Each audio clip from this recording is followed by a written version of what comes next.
Bonjour tout le monde, aujourd'hui on commence une nouvelle série sur la chaîne YouTube Qu'est-ce que la vérité et on va donc parler d'une des missions principales de qu'est-ce que la vérité.com parce qu'il y a deux missions on va dire que j'ai essayé d'effectuer, deux sujets que j'ai essayé de traiter dans ce ministère depuis 2016, ce ministère en ligne, et donc c'était la question de la nature de l'homme, euh, du paradis, de l'enfer, de l'âme, euh, de la résurrection. Ça, c'était le premier sujet qu'on va traiter donc aujourd'hui dans cette série qui commence. Et bien sûr, le deuxième sujet, c'est donc tout ce qui a lien avec la création et le déluge, donc le dessin intelligent, la complexité irréductible, la biologie, la géologie, le déluge, les processus géophysiques du déluge, ses conséquences, la disparition des dinosaures, etc.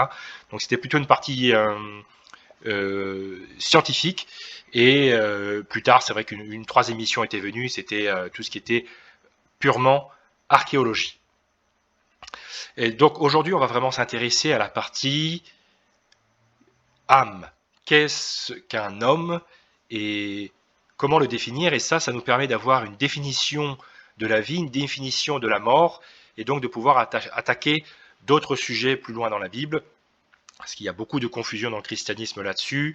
Certains sont partisans du dualisme. L'homme est composé d'un corps et d'une âme, ou d'un esprit. Il y a de la confusion entre ces deux termes, âme et esprit, on y reviendra.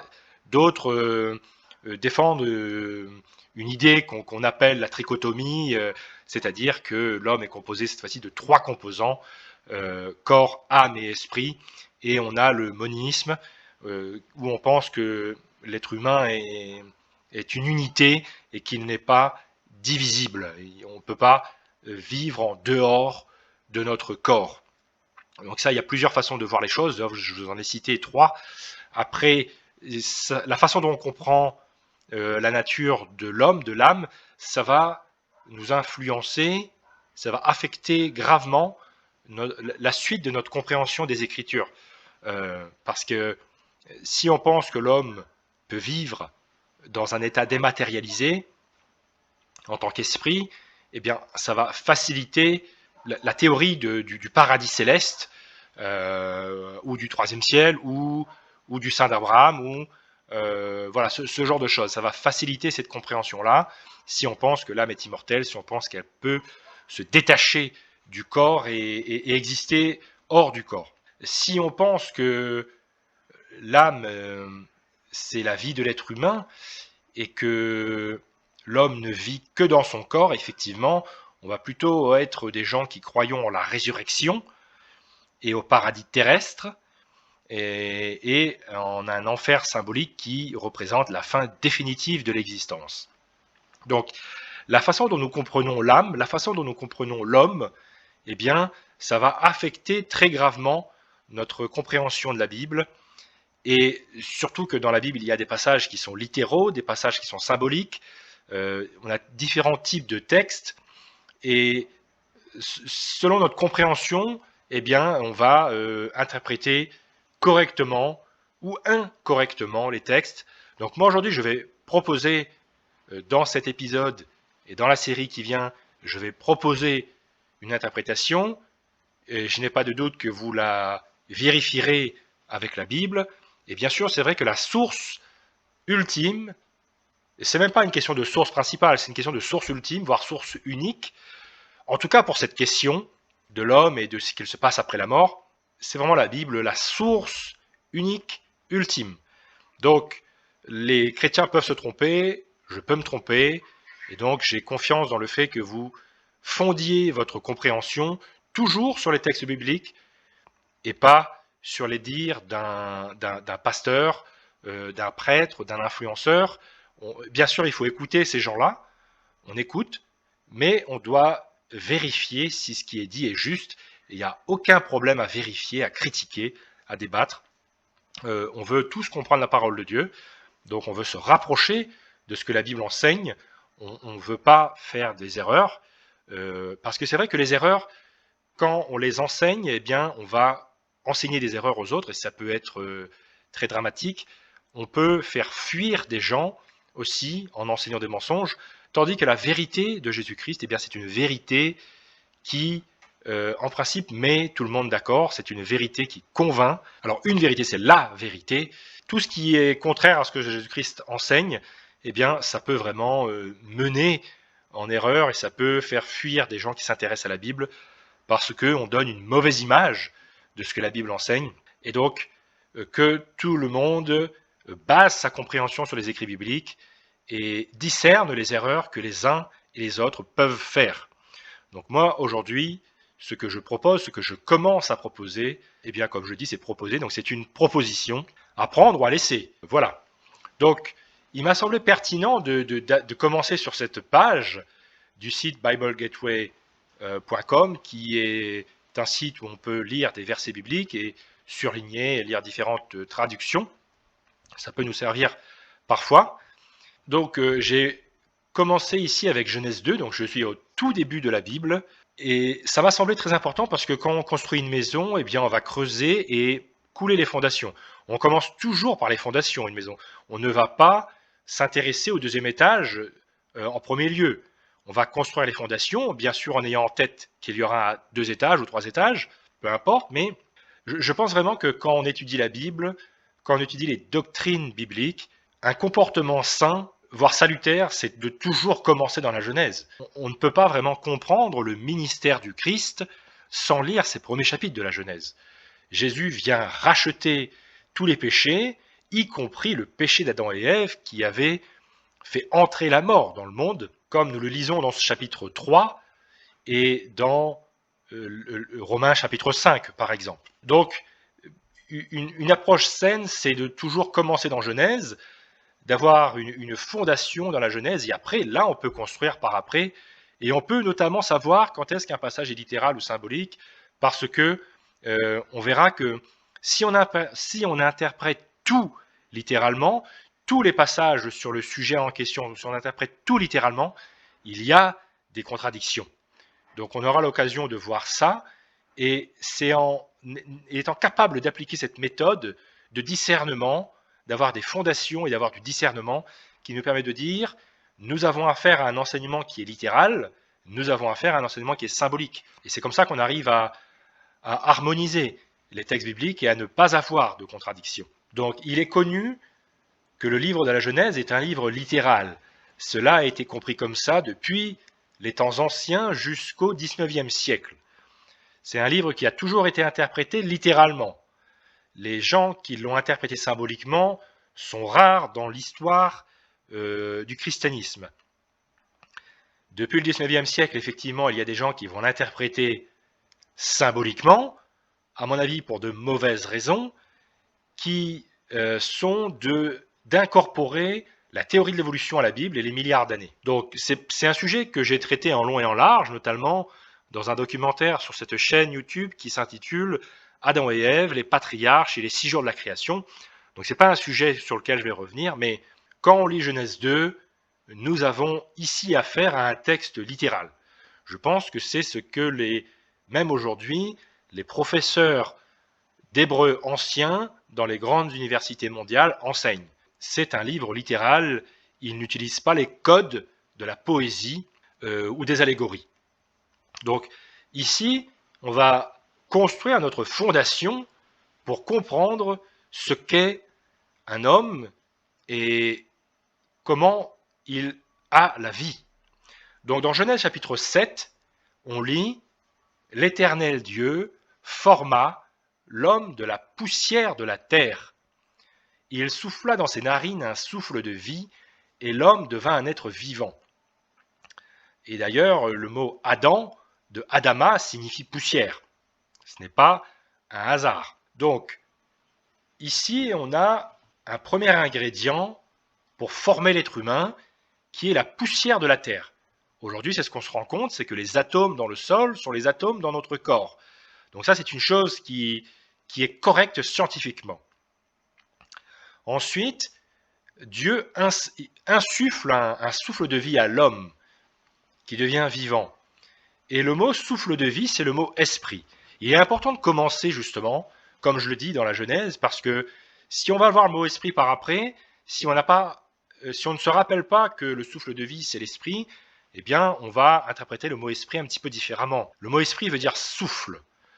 Et l'homme, le corps formé de l'homme, le corps d'Adam dans ce cas-là, il est mort. Il avait beau avoir été formé, mais le corps ne vivait pas.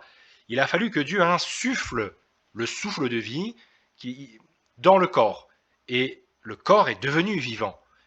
Donc là, on voit qu'il y a deux ingrédients, et c'est ce que j'avais moi-même illustré dans un article, que voilà, dans Genèse chapitre 2, 7, hein, qu'on a lu. Vous voyez, avec ça, c'est une autre traduction, mais c'est la même chose qui est dit en substance. L'Éternel Dieu façonna l'homme avec de la poussière du sol. Ça, c'est le premier ingrédient. En deuxième, il va lui insuffler dans les narines le souffle de vie. Donc ça, c'est l'esprit. Et l'homme devint un être vivant. Donc là, moi, j'ai mis un petit 1, un petit 2 pour dire 1 plus 2 égale 3. En gros, c'est un peu une formule simplifiée. Jésus confirme, c'est un peu normal hein, qu'il le confirme, dans Jean chapitre 6 et verset 63, il confirme, c'est l'esprit qui vivifie. Ben effectivement, c'est ce qu'on voit dans Genèse chapitre 2 verset 7. C'est l'esprit qui donne la vie, la chair même ne sert de rien. Le corps d'Adam, quand il était formé, ce n'était pas suffisant. Fallait-il encore que Dieu insuffle la vie dans les narines, dans le corps de l'homme. Et ça, c'est intéressant parce que quand un homme est mort, on a le corps qui est présent, on a tous les ingrédients chimiques de l'homme qui sont présents, mais les médecins, les scientifiques n'arrivent pas à redonner la vie. Ce qui est étonnant parce que tous les ingrédients de l'homme sont devant nous quand l'homme est mort. Mais on n'arrive plus à le ranimer parce qu'il n'y a plus le souffle de vie. Donc, quoi qu'on fasse sur le corps ne revient plus à la vie parce que le souffle de vie est parti. La clé, c'est l'esprit qui vivifie, comme le dit Jésus. La chair elle-même, vous avez beau faire tout ce que vous voulez sur la chair, appliquer tous les principes de médecine, si le souffle de vie est parti, il n'y a plus rien à faire. Mais bien sûr, Dieu nous donne cet espoir qu'à la résurrection, il va à nouveau vivifier notre corps avec son esprit. Parce que nous sommes nés de la première fois de la chair, mais la deuxième fois que nous naîtrons de l'esprit de Dieu, et non plus par la relation entre un homme et une femme. On sera vraiment des enfants de Dieu, et on aura été engendrés par lui directement. Voilà, donc ici nous avons vraiment la formule de la vie. Ce que j'appelle comme ça moi, je ne l'ai pas nécessairement entendu ailleurs, mais moi j'appelle ça une formule de la vie. Et c'est pour ça qu'on ne peut pas créer la vie en laboratoire. Parce que vous auriez beau réunir tous les atomes, réunir tous les organes qu'il faut, mais si à un moment donné Dieu n'envoie pas le souffle de vie, on ne peut rien faire. C'est pour ça qu'en science, on bute sur le concept de la biogénèse, qui est de donner la vie à partir de matières non vivantes. On ne peut pas donner, la vie ne peut pas apparaître par des matières non vivantes. La vie procède de la vie. Dieu a insufflé le souffle de vie, l'homme était vivant, il a fait des enfants, nous héritons à notre tour du souffle de vie, mais Dieu, c'est Dieu qui au début a enclenché cette vie. Le corps, c'est l'assemblage de poussière, l'esprit est le souffle de vie qui vivifie le corps formé. Et le résultat, quel est ce résultat? Eh bien, c'est que l'homme devint un être vivant. L'âme, c'est la vie de l'être humain, ou d'un animal d'ailleurs, comme on le voit dans Psaume 74, chapitre 74 et verset 19. On voit que l'âme, ce n'est pas un mot qui est utilisé uniquement pour l'être humain, c'est utilisé pour les animaux également. Donc ici, on a devint un être vivant, et dans la traduction de Louis II, on a un être vivant, mais oui, pardon, c'est dans la Bible de Louis du Semeur, où il me semble qu'on a une chose un petit peu différente.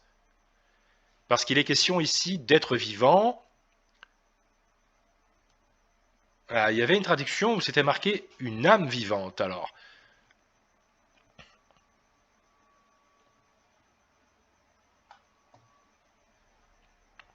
Ouais. C'est repris dans 1 Corinthiens chapitre 15 et verset 45, en effet. Et oui, là, j'ai pas retrouvé le verset qui disait que c'était une âme vivante. Ouais, où est-ce que dans, je sais plus dans quelle traduction, j'avais dû lire ça.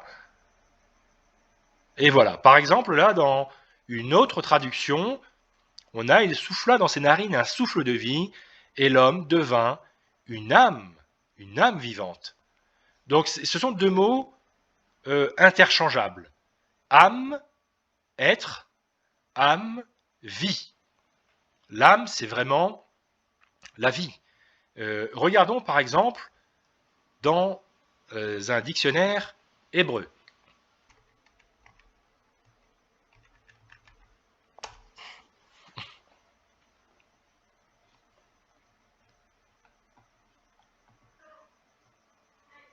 C'est le mot nefesh, qui veut dire être, personne ou vie. Et on peut... Est-ce qu'on peut trouver le mot directement?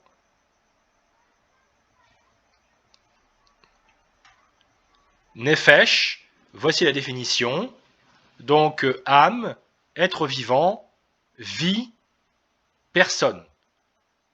Donc, quand vous voyez le mot âme, eh bien, on peut penser à vie ou au mot être.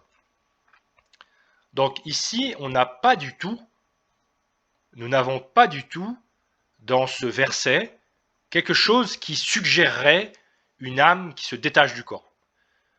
Parce qu'en fait, l'âme, c'est ce que moi j'ai mis ici, c'est l'homme formé de la poussière du sol, plus le souffle de vie. Donc on voit que dans l'âme,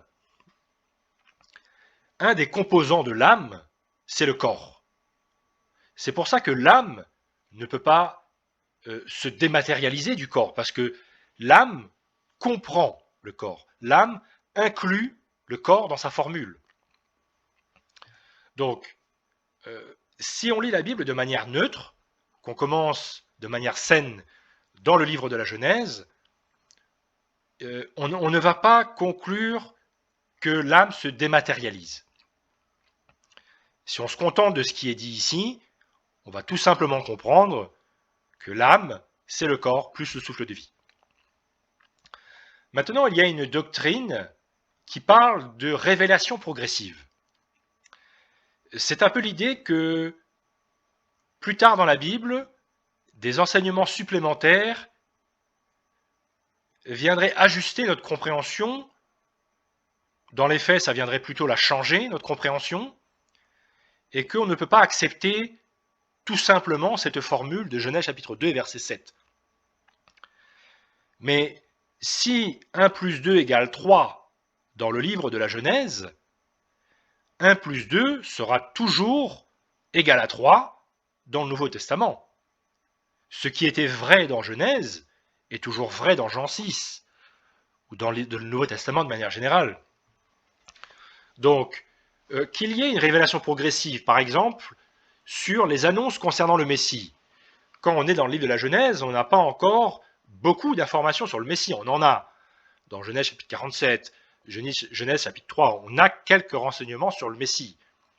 Mais c'est vrai que, au fur et à mesure qu'on égrène les livres de l'Ancien Testament, on a à chaque fois plus d'informations sur ce Messie. Dans ce sens-là, c'est vrai que c'est une révélation progressive. Mais si par exemple Dieu a créé le monde en 6 jours dans Genèse 1, il ne va pas l'avoir créé en 20 jours dans le Nouveau Testament. On peut parler de révélation progressive, mais il ne faut pas en faire une révélation progressive contradictoire.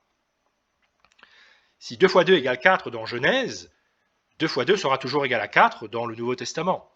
Donc, je fais partie de ceux qui pensent que on comprend la nature de l'être humain et de ce qu'il se passe après la mort à partir du livre de la Genèse. Et les autres livres après vont venir éclairer ça, peut-être, j'en suis même convaincu, mais les autres livres après ne vont jamais dire quelque chose de différent, parce que la formule de la vie, c'est la formule de la vie. La façon dont Dieu a créé l'homme, ça ne change plus. L'homme n'est pas différent dans le Nouveau Testament. On note que Adam et Ève, s'ils n'avaient pas commis le péché, alors je vais me remettre en Louis II, parce que c'est probablement la traduction que les gens connaissent le mieux. Là, ici, on a L'Éternel Dieu donna cet ordre à l'homme, tu pourras manger de tous les arbres du jardin, mais tu ne mangeras pas de l'arbre de la connaissance du bien et du mal, car le jour où tu en mangeras, tu mourras.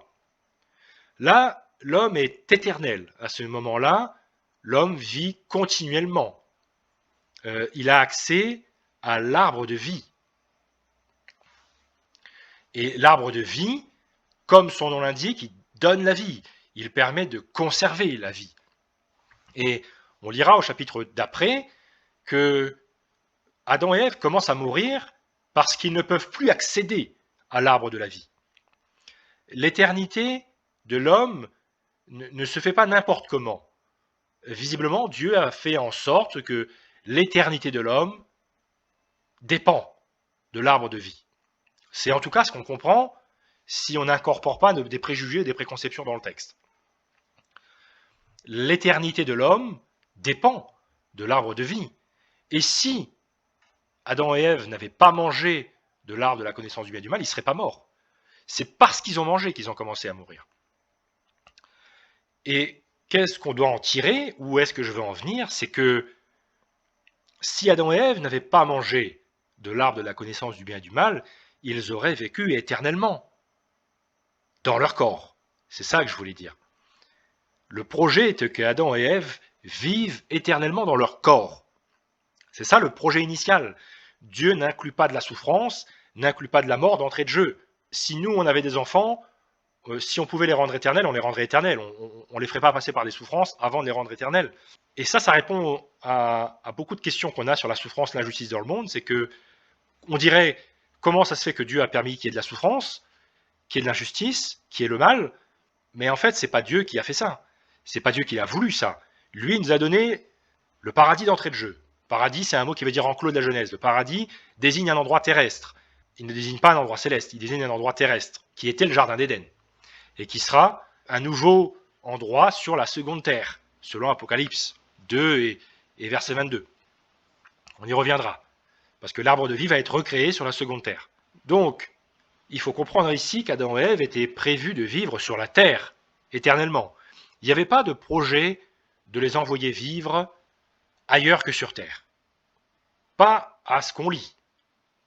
Le but était qu'ils vivent sur terre. L'objectif final, c'est d'ailleurs de vivre sur la seconde terre que Dieu va créer à la fin des temps. Donc après la résurrection, après le jugement dernier, eh bien, Dieu va créer cette seconde terre et c'est là qu'on va vivre. Visiblement, on va vivre sur une seconde terre. Certains pensent que c'est une terre renouvelée d'aujourd'hui, certains pensent que c'est une seconde terre complètement nouvelle. Quoi qu'il en soit, il y a une seconde terre de proposée dans Ésaïe chapitre 65 et 66, et Apocalypse 21, il est question de seconde terre. Donc c'est assez extraordinaire. Et donc là, on voit que tout est cohérent avec le fait que l'homme vit dans son corps, et pas en dehors du corps. Si on commence dans Genèse, c'est une compréhension naturelle. On ne peut pas venir à une autre conclusion que celle-là. Maintenant, c'est vrai que quand Dieu dit que à Adam, tu mourras, si tu fais l'erreur de manger de l'arbre de la connaissance du bien et du mal, on peut se poser la question de qu'est-ce que c'est que mourir. À ce niveau-là, Adam et Ève, ils n'ont pas vu de gens mourir autour d'eux, ils sont les premiers êtres humains, ils peuvent se poser la question, mais ça veut dire quoi mourir? Bon, si on revient à Genèse, chapitre 2, verset 7, on peut en avoir une idée. On peut en avoir une idée parce que on voit que l'être humain est composé de poussière et du souffle de vie. On peut se dire que la mort, c'est le fait de ne plus avoir le souffle de vie. Et donc, la mort, c'est un peu comme avant qu'on soit né. Le néant, l'inexistence.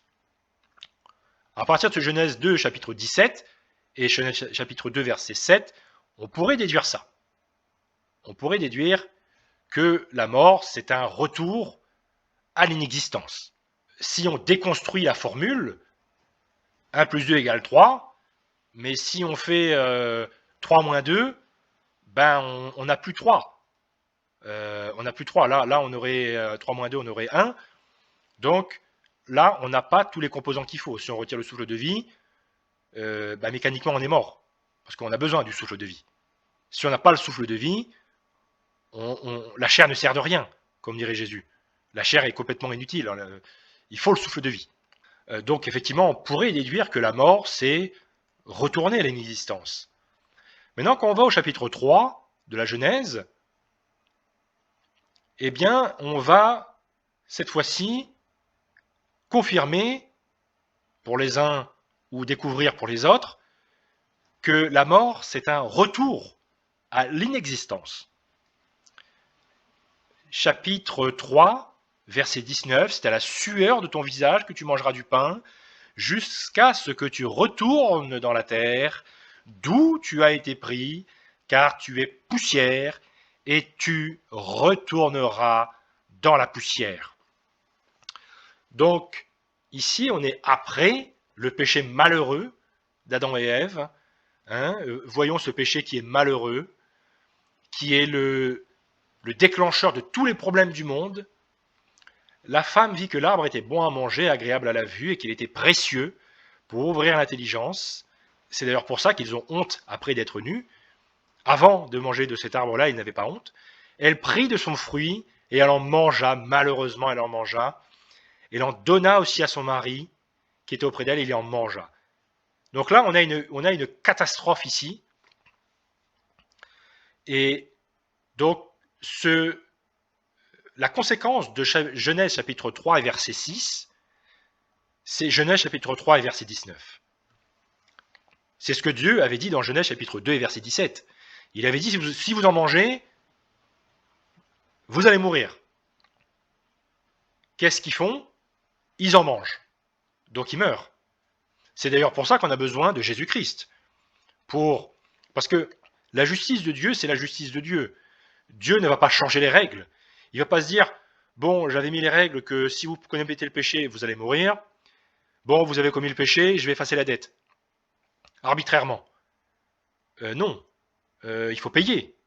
Dieu a dit que si on commet le péché, on meurt. Dieu ne revient plus là-dessus. Il ne va pas annuler son projet initial. Donc ça veut dire qu'il faut mourir maintenant. Le péché est consommé. Il n'y a plus qu'un choix, c'est de mourir. Si on peut appeler ça un choix. Et Jésus-Christ, quel est le rôle de Jésus-Christ? C'est de venir mourir pour nous. Plutôt que de mourir comme on doit mourir, on a la chance que c'est quelqu'un d'autre qui vient prendre le péché, qui vient assumer le péché. C'est pour ça qu'on croit en Jésus-Christ, notamment, pour plein de raisons, mais pour ça notamment, c'est pour racheter le péché. Parce que le péché fait mourir, le péché rend malade, et que si on veut arrêter de mourir et qu'on veut arrêter d'être malade, il faut racheter ce péché, et Jésus rachète ce péché. C'est la clé. Jésus-Christ est la clé de tous nos problèmes, et c'est pour ça qu'on doit croire en lui, l'accepter, accepter son sacrifice expiatoire, et pouvoir bénéficier de la première résurrection. Donc ici, Dieu en fait, il va déconstruire Adam. Il lui dit que tu vas retourner dans la poussière. Et nous savons plus tard dans la Bible, effectivement, que quand on meurt, le souffle de vie repart à Dieu. Et c'est parce qu'il repart à Dieu qu'on meurt. Tant que le souffle de vie est en nous, tout va bien. On est vivant, du moins, on respire. Quand ce souffle repart, c'est terminé. Donc, Adam retourne à la poussière, son corps retourne à la poussière, et le souffle de vie repart à Dieu. Ici, il est question d'Adam qui doit retourner à la poussière. On note que le texte n'indique pas que Adam va retourner au ciel. D'ailleurs, il ne vient pas du ciel, il vient de la terre. Là, il s'agit de revenir, de retourner. Donc, ça veut dire qu'il vient de la terre, c'est ce qui est dit, d'où tu as été pris. Il vient de la terre, bon, on l'a vu au chapitre 2, verset 7, il vient de la terre, il repart dans la terre. Un cycle. Ici, il est impossible de comprendre que l'âme se détache du corps. D'ailleurs, l'âme comprend le corps, donc l'âme n'est pas détachable par nature. Dans ce livre de la Genèse, là, on comprend vraiment que l'être humain vit dans son corps. Et il va retourner, là, malheureusement, dans la poussière. Il n'y a pas de dissociation, ton corps retourne dans la poussière, mais ton âme retourne au ciel. Il n'y a pas ce genre de dissociation dans Genèse chapitre 2 et chapitre 3. On n'y trouve pas ça. Le souffle de vie donne la vie à l'homme. Mais le souffle de vie, ce n'est pas la personne. Le souffle de vie, c'est en quelque sorte l'énergie qui va vivifier l'homme. Un peu comme l'électricité pour les ordinateurs. Le souffle de vie n'est pas l'homme en lui-même. L'électricité n'est pas l'ordinateur en lui-même. On voit dans Genèse chapitre 1, l'Esprit de Dieu qui se mouvait au-dessus des eaux. C'est cet esprit-là, d'ailleurs là, c'est le Saint-Esprit, qui est déjà dans Genèse chapitre 1 au verset 2. C'est cet esprit de vie qui donne vie. Et dans cette discussion, bien que je ne veuille pas aller trop loin dans la Bible dans ce premier épisode pour le moment, parce que je veux passer du temps dans les de la Genèse, on a également des informations dans Genèse chapitre 6, lorsque il est question du déluge, parce que Dieu voyait la méchanceté des hommes étant grande sur la terre, toute leur pensée de leur cœur se portait chaque jour uniquement vers le mal. Donc l'Éternel se repentit, l'Éternel fut affligé dans son cœur. Vous voyez, Dieu était vraiment touché, attristé de voir le mal qui se produit sur terre. On est plutôt là en fait pour s'entraider les uns les autres, s'aimer les uns les autres, et effectivement là le projet est complètement inversé. Le constat est complètement inversé par rapport à ce qu'il aurait fallu. Dieu envoie le déluge. Et bon, là où je veux m'arrêter dans ce chapitre-là, c'est ce que je voulais dire sur l'esprit. C'est que le fameux souffle de vie qui donne vie au corps, ce souffle de vie, contrairement à ce qu'on croit, ce n'est pas nous. Ce n'est pas comment dire ça, un composant qui nous appartient. L'esprit qui nous donne vie, c'est l'esprit de Dieu. Le souffle de vie, c'est le souffle de vie divin. C'est le souffle de vie de Dieu. Là, on le voit dans Genèse chapitre 6 et verset 3, alors l'Éternel dit « Mon esprit ne restera pas toujours dans l'homme. » Là, d'ailleurs, on voit que l'homme n'est que chair. Visiblement, l'homme n'est pas une âme dématérialisée. Il est que chair. L'homme, c'est vraiment dans la chair. Là, vraiment, on n'a pas l'impression que l'homme puisse être ailleurs que dans la chair. Ça, c'est une chose. Ses jours seront de 120 ans. On sait que les premiers hommes ont vécu presque 1000 ans. Et on sait d'ailleurs que les hommes devaient vivre éternellement. Donc même s'ils ont vécu moins de 1000 ans, c'est déjà un symbole d'avoir vécu moins de 1000 ans. En plus, il est question d'un millénium dans Apocalypse chapitre 20. Et ça, c'est intéressant parce que si les chrétiens vont vivre un millénium, je fais partie de ceux qui pensent que le millénium, c'est une durée littérale. Il n'y a pas d'endroit dans la Bible qui nous autorise à interpréter que le millénium, c'est une durée symbolique. Moi, je pense que c'est une durée littérale, mais c'est un autre débat. J'ai un article là-dessus sur le site qu'est-ce-que-la-vérité.com.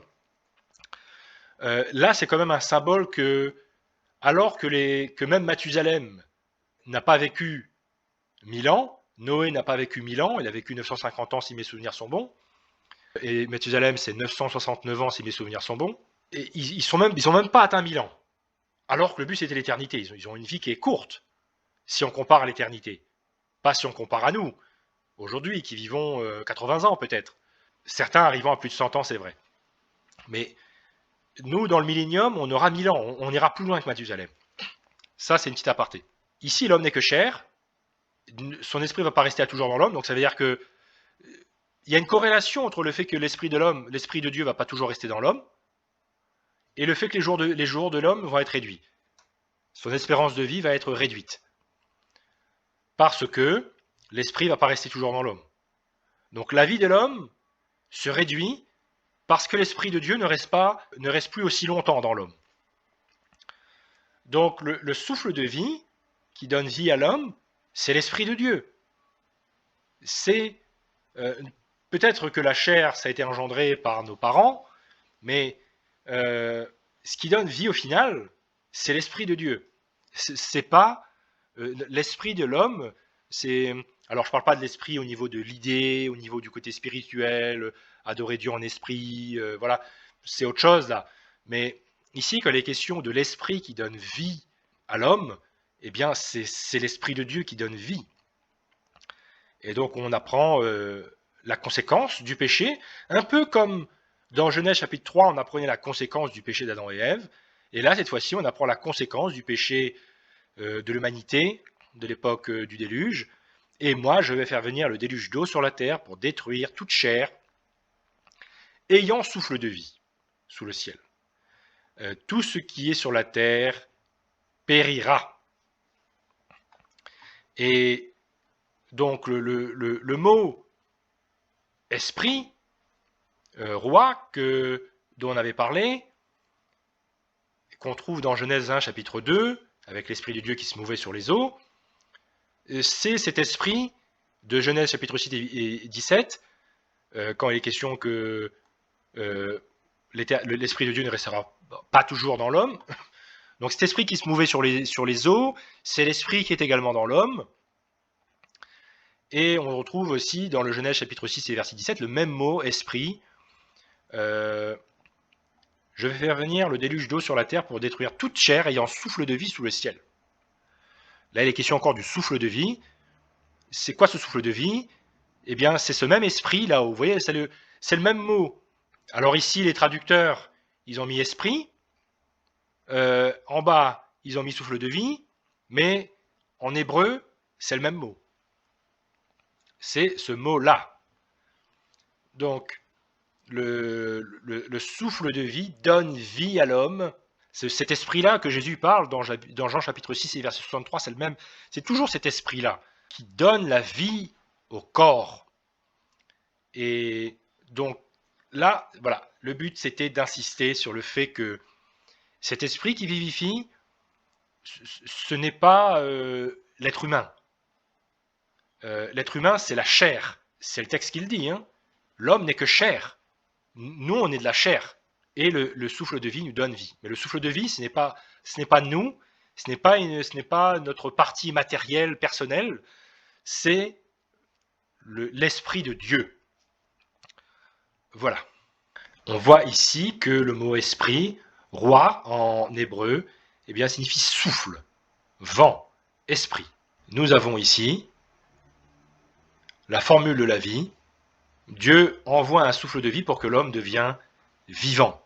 Sans ce souffle de vie, l'homme n'est pas vivant. Et ce souffle de vie lui-même n'est pas l'homme. C'est quelque chose qui va donner vie à l'homme, c'est un ingrédient qui va donner vie à l'homme. Voilà pour ce premier épisode. On verra plus tard, dans d'autres passages de l'Ancien Testament, que cette logique-là se poursuit tout au long de l'Ancien Testament. Cette idée que l'homme vit dans son corps, quand le souffle de vie part, il retourne dans la poussière, et il n'est pas question de vivre en dehors du corps.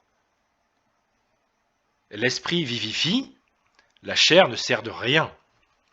Donc, l'homme, il est un être vivant avec la poussière du sol et avec le souffle de vie. Si vous n'avez plus ni l'un ou ni l'autre, si vous n'avez pas le premier ingrédient ou le deuxième ingrédient, vous n'avez pas l'homme vivant, en fait. Vous n'avez pas l'être vivant. Faut les deux. Donc, si on doit parler de quoi est composé l'homme, de manière assez schématique, il est composé de la poussière du sol, il est composé de matière, et après, il a le souffle de vie. Ça fait un être vivant. Si vous n'avez pas l'un ou l'autre, l'homme n'est pas vivant. Il manque quelque chose dans la formule de la vie.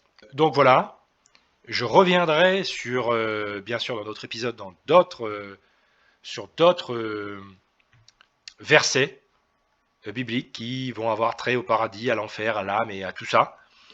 Et on verra, avec cette fondation solide qui est Genèse 2 et Genèse chapitre 3, avec cette fondation solide, on va être capable d'interpréter littéralement ce qui doit l'être et symboliquement ce qui doit l'être. On doit savoir quand il s'agit d'une parabole, quand il s'agit d'une vision, quand il s'agit d'images allégoriques et quand il s'agit d'un enseignement littéral. Voilà, je vous dis à très bientôt. Je vous remercie beaucoup pour votre attention. Soyez bénis en Christ.